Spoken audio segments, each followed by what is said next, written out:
So we're talking with Ondara, another song. Yeah, I'm gonna shut this phone off because it's making noises. My apologies. It's reminding me to drink my water. This is a song called Blackout in Paris.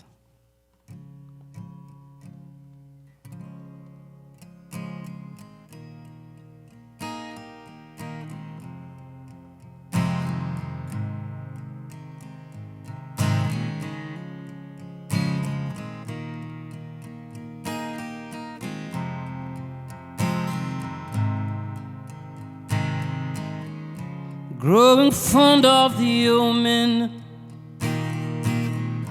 growing fond of the yellow sky,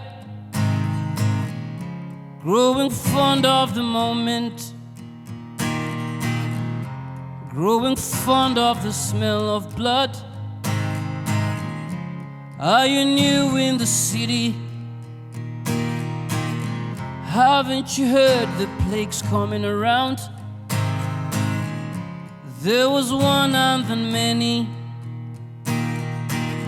riding dragons into town, while you're waiting for your lover to come around, waiting for your lover to come around. Everyone you ever knew escaping town, waiting for your lover to come around, to come around,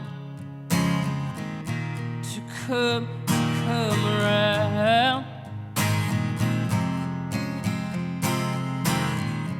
Bowing down to the new Lord, bowing down to his wretched son, pledging now to be frugal, pledging now to never understand. Are you new in the city? Haven't you heard the plague's coming around? There was one and then many, riding dragons into town, while you're waiting for your lover to come around, waiting for your lover to come around. Everyone you ever knew escaping town, waiting for your lover to come around.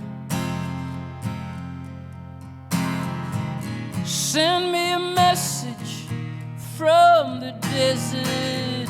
It's on the west, let's go read the data.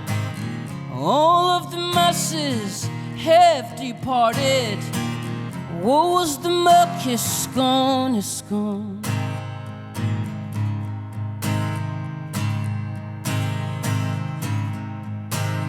While you're waiting for your lover to come around, waiting for your lover to come around. Everyone you ever knew escaping town, waiting for your lover to come around, while you're waiting for your lover to come around, waiting for your lover to come around. Everyone you ever knew escaping town, waiting for your lover to come around. All right, it's WNCW Live Music today from Studio B from Ondara. And that one is called A Blackout in Paris. It's from the latest record, Spanish Villager number 3. Ondara is playing tonight in Asheville, up at the Asheville Masonic Temple. And it's a beautiful song. Thank you very much.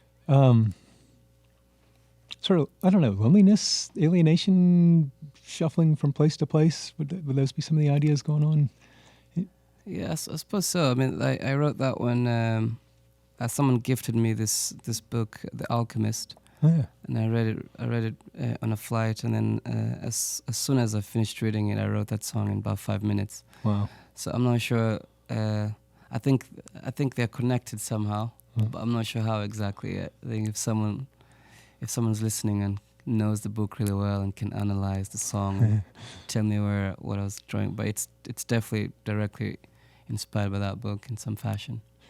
Do your songs come that easily? Like, are they all 5-minute songs? I mean they come really easy, but they take a long time to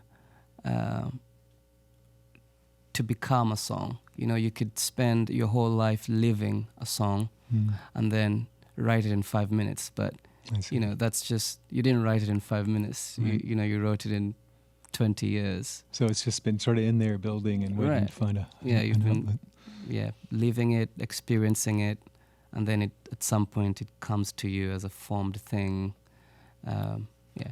I've read somewhere that for your first record you had like 100 songs ready for your first album. Oh yeah, more than that. Yeah, It's gonna be hard to go. I'll do these 10. Like, It is. It's difficult. It feels like it's parting ways with your kids in a way. But it's one of the harder parts of the job for me. Certainly is creating these things I feel very strongly about and having to throw them away. Yeah. So you probably get tired of talking about it, but your backstory is so fascinating. You grew up in Kenya, listening to American rock and roll, and won a green card lottery. Right. And moved to Minnesota. Indeed.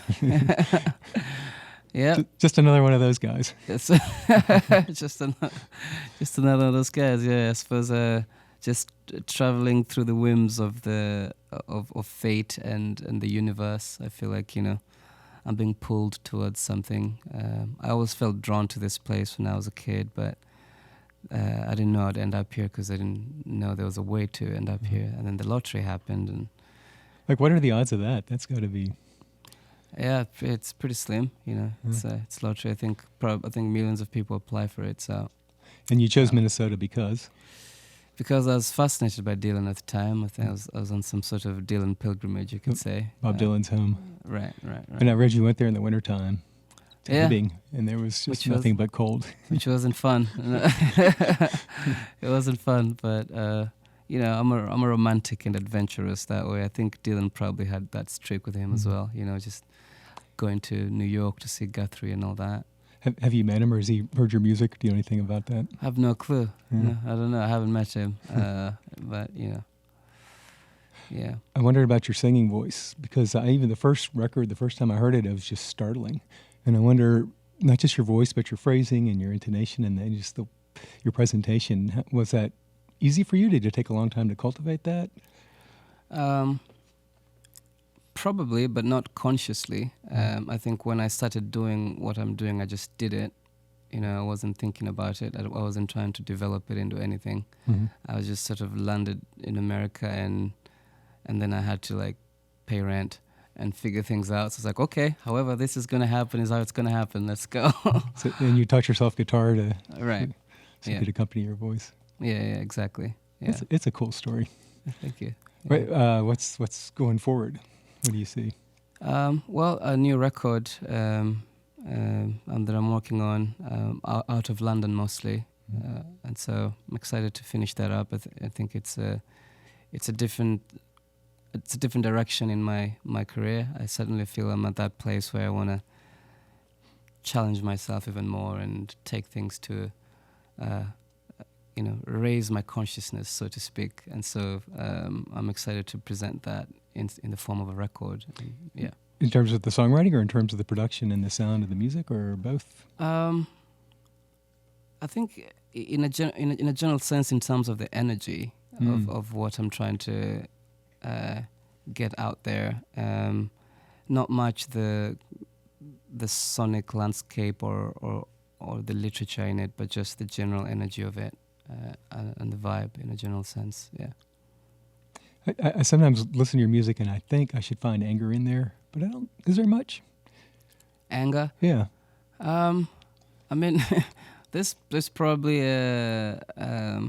versions of it. Maybe disillusionment with maybe the American experiment or something, or just with life and the sort of the somewhat rat race tragedy of pursuing the American dream and all that. I think that could get you feeling slightly disillusioned at some point. So I suppose that probably sneaks in somewhere. Yeah. Ondara is talking with us live today. Spanish Villager #3 is the latest record. Do you know what the new one's going to be called? I don't. I don't. But I'll let you know as soon as I do. It sounds good. Yeah. You can see Ondara at the Nashville Masonic Temple tonight, and you have an opener, and I've forgotten. Yes, she's great. She's called Catacombs. Catacombs. Yeah. Okay.